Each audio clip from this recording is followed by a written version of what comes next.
আমাকে যারা গালি দিচ্ছেন শুনেলেন, মুমতাজ ভাইকে এত গালি দিয়েছিল একটা সুইচ অফ করে দিয়েছে মোবাইল, জানে ফোন তুলে না, সুইচ অফ করে দিয়েছে। আজকে বর্তমান যুগে আপনি শিরকটাই বুঝতে পারলেন না। আমাদের দেশের কিছু মানুষ আছে তারা মনে করে যে আমরা যেটা করছি এটা নেকির কাজ, কিন্তু তুমি ভেবে দেখুন, লেখে নিয়ে যান নদিয়া ডিস্ট্রিক্টের মানুষ, আল্লাহর নবীর কবরে যদি চাদর চড়ানো জায়েজ হতো, আল্লাহর রসুলের কবরটা আসমান পর্যন্ত হিরে মতি মুক্ত চাদরে ঢেকে যেত, ঠিক কিনা? নবীর কবরে জায়েজ নেই, পৃথিবীর আর কোনো মৌলবি মোল্লা পীর ফকিরের কবরের জন্য জায়েজ হতে পারে না। আজ থেকে 10 বছর আগে এই ইউটিউব আর ফেসবুক ছিল না, না হলে জানতে পারতো পশ্চিমবাংলার মানুষ বাউল বুস্টম হারামখোরগুলো আমার গাড়ির লুকিং গ্লাস ভেঙেছিল আজ থেকে 10 বছর আগে, খালি কি ফকির আর বাউল বিষ্টম আর সেরেক বিদাত নিয়ে বলার কারণে। ইয়াসিনের লুকিং গ্লাস ভেঙে মনে করেছিল ইয়াসিনকে রুখে দেবো। লুকিং গ্লাস নয়, আমার গাড়ি যদি আগুন দিয়ে জ্বালিয়ে দাও, আল্লাহর কসম করে বলছি, আমার জীবন আল্লাহ যতক্ষণ রেখেছে ততক্ষণ পর্যন্ত আমার মিশন থাকবে।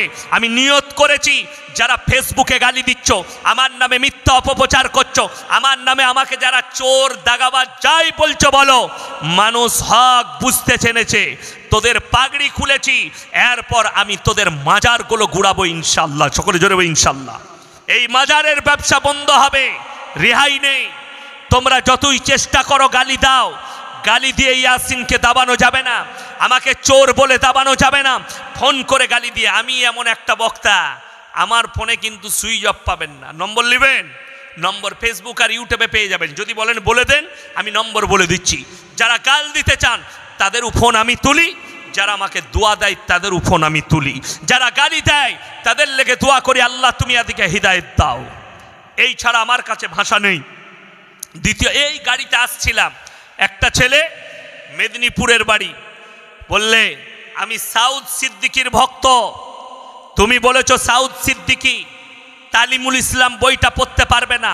আমি বললাম, ওরে নেমো খারাম, 3 সপ্তাহ আগে বলেছি, তাকে বল সে যদি মৌলবি হয়ে থাকে আর যদি মাদ্রাসায় পড়ে থাকে, ওই পুরপুরার সাউদ সিদ্দিকিকে বল খালি ফেসবুকে লাইভে এসে তালিমুল ইসলামটা 1 পৃষ্ঠা পড়ে মানে করতে। আমাকে গালি দিতে লাগলো মা বোন তুলে। আমি বললাম আলহামদুলিল্লাহ, এই তো তোমার যদি মুড়িদের এই অবস্থা হয়, তোর পীর কতটা নোংরা হবে এটা সাধারণ মানুষ জেনে গেছে। যদি তোদের মুখের ভাষা এরকম হয়, তোর পীর কতটা খারাপ। আমি এখনো বাষ্ট হয়নি, পরমাণুর মতো বাষ্ট হব। আমার কাছে যা প্রুফ আছে এদের বিরুদ্ধে, এমন প্রুফ আছে সমাজের মানুষ থুপ ফেলাবে তোমাদের উপরে। কিন্তু না, আমি ইয়াসিন কেমন, আমার চরিত্র আখলাক কেমন, আমার বর্তমানে জিজ্ঞেস করুন, আমার গলসি থানায় এসে জিজ্ঞেস করুন, আমার গ্রামে এসে জিজ্ঞেস করুন। আমার গ্রামের মানুষ আমাকে ভালো করে চিনে, আমার গলসি থানার, আমার জেলার মানুষ আমাকে চিনে। ইয়াসিনের চরিত্র কেমন, আখলাক কেমন। আর তোমাদের চরিত্র বলতে গেলে লজ্জা লাগবে, তোমাদের আখলাক বলতে গেলে লজ্জা লাগবে। ওই জন্যে আমি বেশি কিছু বলবো না, এতটুকু অনুরোধ করে যাব, নিজেদিকে শিরক বেদাত থেকে বাঁচাবো। জোরে বলুন ইনশাল্লাহ। এদের কাছ থেকে, এই কবর পুজো থেকে নিজেদিকে হেফাজত করুন, এই জায়গা থেকে নিজেদিকে সরিয়ে নিয়ে আসুন। একটু আগে চলুন, আপনাদিকে বলে দিই, যদি আল্লাহ নবীর কবরে ভালো মন্দ না চাওয়া যায়, তুমি গাছতলায় আর পীরের মাজারে গিয়ে কি করে ভালো মন্দ চাইতে পারো? আপনাদের এলাকায় কবরস্থান নাই? কথা বলেন, আছে? আচ্ছা, কবরস্থানটা পাক পবিত্র না অপবিত্র জায়গা? কথা বলে না, পবিত্র জায়গা। আচ্ছা, সেখানে নাপাক অবস্থায় যাওয়া যাবে? কথা বলেন। দিল্লির মাটিতে আজমিরে খাজা মঈনুদ্দিন চিশতি রহমতুল্লাহ আলাইহি শুয়ে আছে, সেখানে ফিল্মের আর্টিস্ট হিন্দু মুসলিম সব যাচ্ছে। ঠিক বললাম না ভুল বললাম? তাহলে অপবিত্র লোক ঢুকলো কি করে? এই জন্যে ঢুকতে পেয়েছে, যে মাল কটা মাজারে আছে, এই হারামখোর কটা 1 ওয়াক্তের নামাজ পর্যন্ত পড়ে না। জুম্মা তো অনেক দূর, পিসাব করে পানি পর্যন্ত লাই না। আমি বলবো না, আজকে নয়, 1 বছর আগে যখন নূপুর শর্মাকে নিয়ে একটা কাণ্ড হয়েছিল না, হয়নি? চারিদিকে উত্তাল চলছিল, তখন দিল্লিতে একটা কোনো জায়গায় ওই আজমিরের একজন খাদিম সে নারা লাগিয়েছিল, গুস্তাকে রসুলকে একই সাজা কি সর সে ধর কর দো জুদা, এই নারা লাগিয়েছিল। সকালবেলায় তার নামে অ্যারেস্ট ওয়ারেন্ট বেরিয়েছে। দিল্লির পুলিশ যখন তাকে আজমিরে অ্যারেস্ট করতে গেল সকালবেলায়, হারাম করতে ঘুমুচ্ছিল ফজরের পরে, ও তো ফজরের নামাজই পড়েনি, বড় কষ্টে যখন তাকে অ্যারেস্ট করেছে, দিল্লি পুলিশের রিপোর্টে লেখা আছে ওই সময়ও সে মদ্যপ অবস্থায় ছিল। জোরে বলুন নাউজবিল্লাহ। এদিকে মানুষ পীর মনে করে, এদিকে মানুষ মনে করে এরা হচ্ছে দিনের দায়ী। বড় কষ্টের বিষয়। সুন্দর জামা আর পা পর্যন্ত জামা লাগিয়ে নিলে তাকে আপনি পীর মনে করবেন না। সাউদ সিদ্দিকী পা পর্যন্ত জামা লাগিয়েছে, আলখেল্লা পড়েছে, ওরে নেমক হারাম। আল্লাহ নবীর যারা লাশ চুরি করতে গিয়েছিল তারা পা পর্যন্ত জামা আর হাতেতে তসবি ছিল, মসজিদে নববীর কোণে তারা এতেকাফ নিয়েছিল। নবীর লাশ যারা চুরি করতে গিয়েছিল, এই হিস্ট্রি লম্বা আছে, পরে বলবো, এখন আমি এগিয়ে যাই, চলুন। এই মাজার ব্যবসা এমন একটা মারাত্মক ব্যবসা, মানুষকে জাহান্নামের পথে ঠেলে দিবে। আপনি বলুন, আপনাদের এখানে কবরস্থান আছে তো? লোক মারা যায় না, যায় না? মারা যায়। আচ্ছা, মানুষ মারা গেলে, বাপ মরে গেলে বিটি কবরস্থানে যেতে পায়? কথা বলে না। স্বামী মরে গেলে স্ত্রী যেতে পায়? পাই না। তাইলে ইয়াসিন মরে গেছে, তোমার বউ আমার মাজারে কি করে, আমার কবরে কি করে যাবে? কথাটা বুঝতে পারেন না? বুঝাতে পারলাম? আমার কবরে তোমার বউ কি করে যেতে পারে? যদি, আচ্ছা বলুন তো, আপনার বউয়ের কাছে পীরের হক বেশি না স্বামীর হক বেশি? স্বামীর হক বেশি। যদি বলো যে না হুজুর আপনার হক বেশি, তাইলে তো আলহামদুলিল্লাহ। নেমক হারাম। ওই জন্য আমি বীরভূমে দেখিয়ে দেবো, কয়েকটা মাল আছে ভণ্ড পীর, মেয়েদিকে দিয়ে পা টিপা করা, এদিকে ঝাঁটা জুতো মারবেন। এদের মধ্যে আর বাবা রাম রহিমের মধ্যে কোনো পার্থক্য নাই। লেখে নিয়ে যান। যে মৌলভী বলবে, আজকে দেখুন আপনাদিকে বলে যায়, অনেক আলেম উলামা আছে, নারীদের জন্য পর্দা করা কি? কথা বলে না? ফরজ। নারীদের পর্দা করা ফরজ। তাইলে যে হারামখোর পীর মেয়েদিকে দিকে একটা পণ নারীকে দিয়ে পা টিপা করাচ্ছে, এই পর্দার খিলাফি করলো না? করলো না। তাহলে একে জুতো করে মারতে নাই? তুই নিজেকে বলছিস আমি পীর, তুই নিজেকে বলছিস আমি মৌলভী, আর একটা পর নারীকে দিয়ে পা টিপা করাচ্ছিস, এদিকে ঝাঁটা জুতো করে মারবেন। এরা পীর নয়, এরা সমাজের কলঙ্ক। তোমার স্ত্রী একটা পর পুরুষের জন্য পর্দা। আমার ভাই, বড় কষ্ট লাগে, আমার মায়েরা গিয়ে তালতলায়, বেলতলায়, ছাঁচতলায় গড়াগড়ি খাচ্ছে। একটা কথা বলি, আমাদের দেশের দুটো ব্যবসা। আমার যারা হিন্দু ভাই আছে তাদের সব মা, কি বললাম, মা, মা দুর্গা, মা সরস্বতী, মা কালী, সব মা না মা লয়? মাগুলো ওরা লিয়েছে আর বাপগুলো সব আমাদের। মকদুম বাবা, খেপা বাবা, আচমক বাবা, দাতা বাবা, কি বুঝলেন, ন্যাংটা বাবা, বুড়ো বাবা। আমাদের বাপের শেষ নাই আর ওদের মায়ের শেষ নাই। ঠিক বললাম না? হারামখোর। নিজের বাপকে বাপ বলে না, বলছে আমি পাথর চাবড়িতে 500টা ফকির খাওয়াইছি। জুতো খাবিবে কবরে। ঘরের পাশের ফকিরকে ভাত দেয় না, হারামখোর বলছে আমি পাথর চাবড়িতে ফকির খাইয়েছি, মাজারে ফকির খাইয়েছি। ওরে হারামখোর, মাজারে চাদর দেওয়ার আগে খোঁজলে তোর বাড়ির পাশে কোন গরিবের গায়ে চাদর নাই, তার গায়ে চাদর দে, আমার আল্লাহ রাজি হয়ে যাবে।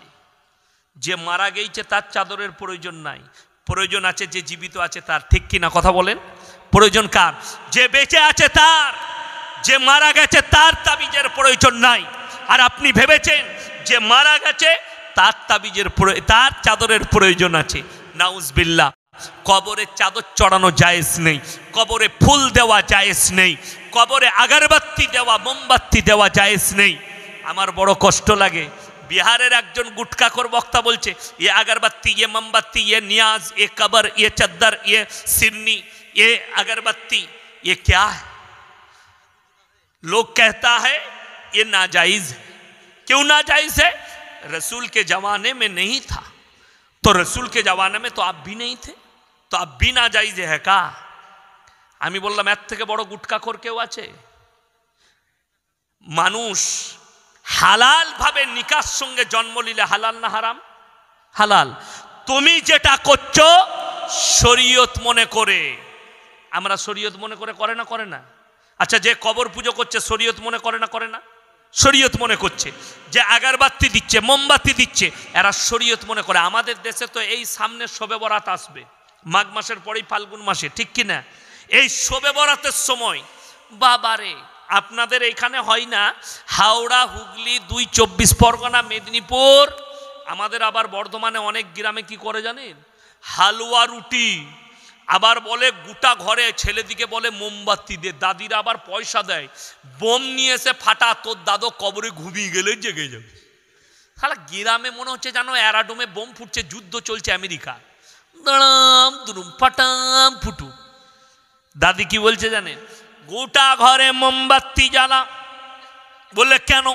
বললে ওই দিনে শবে বরাতের রাতে তোর দাদু আসবে, অন্ধকারে হুঁজট খেয়ে যাবে। বললো আল্লাহ, কবরে কি হচ্ছে তার ঠিক নাই, শবে বরাতে তারা হালুয়া রুটি খেতে হবে।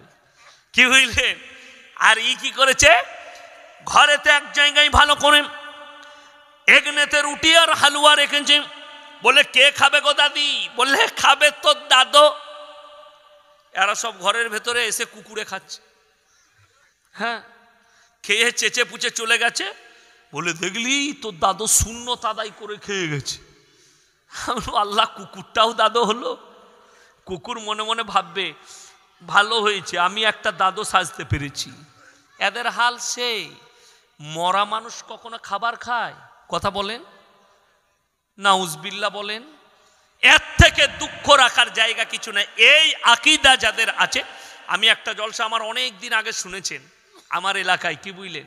একটা গ্রাম আছে, আমি গ্রামের নাম লুব না, তারা আমার গলসি বাজারে বলেছে আমাকে, শুনি শুনি আমরা কে বুঝি না কাদের লেগে বলেছে। একজন পীর সাহেব মারা গেছে, তার মাজার হয়েছে, তার বাড়িতে কুকুর ছিল, সেই কুকুরটা মারা গেছে, তারও মাজার করেছে হারামখোররা, তারও ওরস করে। জোরে বলুন নাউজুবিল্লাহ। এদের আকীদা এই। আল্লাহ তাআলা শিরক থেকে বাঁচাক, সকলে জোরে বলুন আমিন। শিরক বিদআত থেকে নিজেদিকে বাঁচান। আজকে ওই জন্যই তো আমি বলেছি, গতকালকে বলে এসছি যে আমার ভাই, আমাদের দেশের কিছু লোক বলছে কি, যে হ্যাঁ এমন তাবিজ দেব, কেউ যদি পালিয়ে যায়, অনেকজন পালিয়ে যায় না, যায় না, পালিয়ে যায় না, ছেলে পালিয়ে গেছে, কোনো মেয়ে পালিয়ে গেছে বাড়ি থেকে, তো অনেক আমাদের দেশের ভণ্ড হুজুর বেরিয়েছে, বলছে 72 ঘন্টার মধ্যে তাবিজ করে এনে দেবো। এরকম আছে না? না, অ্যাড দিচ্ছে মোবাইলে, পেপারে, যারা বলছে 72 ঘন্টার মধ্যে পালিয়ে গেলে এনে দেবো, এই হারামখোরগুলোকে আমার কাছে নিয়ে আসুন, এদিকে ধরে আমি মোদিজির কাছে নিয়ে যাব। কেন? বিজয় মালিয়া, নীরব মোদি, এরা হাজার হাজার কোটি টাকা নিয়ে পালিয়েছে, এই মালগুলো কি বলবো এনে দে। কথাটা বুঝতে পারেননি তো? 72 ঘন্টার মধ্যে পালিয়ে গেলে এনে দিতে পারে, ওরাও তো পালিয়ে গেছে, ওদিকে এনে দে তাবিজ করে। তখন এদিকে ঝাঁটার জুতোর বাড়ি মারতে হবে। হারামখোর, ধোকাবাজির একটা জায়গা থাকে, প্রতারণার একটা জায়গা থাকে। আপনি পলাশিতে যান কিংবা থানার পাড়া বাজারে কোনো ল্যাবরেটরিতে যান, যদি রক্ত দেন, ফট করে একবারে রোগ ধরা পড়ে না। রক্ত দিয়ে ভালো করে রোগ ধরা পড়ছে না। আর আমাদের দেশের কিছু জিলাপি হুজুর বেরিয়েছে, তারা জামা মেপে রোগ বলে দিচ্ছে। বিরাট গোলমাল। আর এরকম যদি জামা কেউ মেপে দেয়, আমাদের দেশের মায়েরা এত দুর্বল, বলে কি জানে লো বলবিটা, দারুণ জাননে বালালো, কি বুঝলেন? কিন্তু ঘোড়ার ড্যাং জানে। তুমি ওটাই বুঝেছো কেন? হ্যাঁ, আপনাদেরকে বলে যাই, আপনি রাতের বেলায় যদি এইখান থেকে 5 কিলোমিটার দূরে কোনো বাস স্ট্যান্ডে নামেন, রাত, একদম গভীর রাত, রাত 2টো বাজছে, আপনি যদি হেঁটে হেঁটে আসেন, দেখবেন ওই পায়ের আওয়াজে মনে হয় পেছনে আর একজন হেঁটে আসছে, মনে হয় না? হয় না? যাদের দিলটা দুর্বল আছে তারা এসে ভয় খেয়ে যাবে। বউ বললে এত ভয় খাচ্ছ কেন? পেছনে কে হেঁটে আসছে, সকালবেলা হুজুরের কাছে যেতে হবে। হুজুরের কাছে গেছি, আমি রাতের বেলায় তো মারাত্মক ভয় খেয়েছি, পেছনে মনে ছিল হেঁটে হেঁটে কে আসছে। বলে দেখি জামাটা খুলো,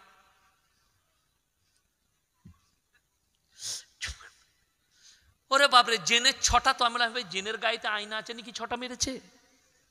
হ্যাঁ, বলছে জেনের 6টা মেরেছে। 6টা তো আয়নাতে মারা যায়, ঠিক কিনা? কথা বলে। এই যে ঘড়িটা আছে, এই দেখেন 6টা মারা হবে, হবে না? হবে না? আয়নাতে 6টা মারা হয়। এমন সালা জেনের গায়ে কে আবার আল্লাহ আয়না লাগিয়ে দিলে যে ওরা 6টা মারে? 6টা মেরেছে। কি দিতে হবে? তাবিজ। একজন হুজুর 24 পরগনায় জলসার শেষে তাবিজের ডিব্বা নিয়ে বসেছে, তিনি 1 ঘন্টার তাবিজ বেজলেন। কিসের? এইটা ছেলে হওয়ার তাবিজ 501 টাকা। কিসের? কত বললাম? 501 টাকা। আপনার রোগ ভালো হবার তাবিজ হচ্ছে আপনার 2000 টাকা। ক্যান্সারের তাবিজ 4001 টাকা। সব এরকম করে। তো 500 টাকার তাবিজটা এত বড়। আমি বললাম হুজুরের কাছে 1 লাখ টাকার তাবিজ নিলে তো 10 টাকা লড়ি নিয়ে যেতে হবে। তাবিজের সাইজ দেখে দাম। এদিকে আল্লাহ কঠিন পাকড়াও করবেন। শুনেলেন? কোরআন শোনাচ্ছি আর পরে সূরা বাকারা, ইন্নাল্লাযীনা ইয়াকতুমুনা মা আনজালাল্লাহু মিনাল কিতাব ওয়া ইয়াশতারুনা বিহি সামানান কালীলা উলাইকা মা ইয়াকুলুনা ফি বুতুনিহিম ইল্লান নার ওয়া লা ইউকাল্লিমুহুমুল্লাহু ইয়াওমাল কিয়ামাতি ওয়া লা ইউযাক্কিহিম ওয়া লাহুম আযাবুন আলীম। হে আমার নবী, পৃথিবীর মানুষকে বলে দাও, তোমাদের মধ্যে কিছু এমন মৌলবি থাকবে যারা নিজেদের পেট ভরাবার জন্যে আমার কোরআনের আয়াতকে লুকিয়ে দেবে। তারা নিজেদের পেটেতে আগুন ছাড়া আর কিছু ভরে না। আমি আল্লাহ কিয়ামতের দিনে এদিকে কঠিন আযাবে মুবতালা করে দেব। আল্লাহ ওই সমস্ত নেমক হারাম হুজুরদের ভণ্ডদের কাছ থেকে আল্লাহ কমকে হিফাজত করুক। বলুন আমিন। আল্লাহ হিফাজত করুক। চলুন আরো একটু আগে যেটা বলছিলাম, হাত তুলে বলুন তো আজ থেকে নামাজ কে কে ফজর থেকে ধরবেন? হাত তুলে বলুন, সকলে জোরে বলুন ইনশাআল্লাহ। আমার যুবক দিকে বলছি নামাজ ছাড়বেন না। মুমিনদের আখলাক বলছিলাম। 1 নম্বর, আল্লাযীনা হুম ফি সলাতিহিম খাশিউন, তারা নামাজ পড়লে খুশু খুজুর সঙ্গে নামাজ পড়ে।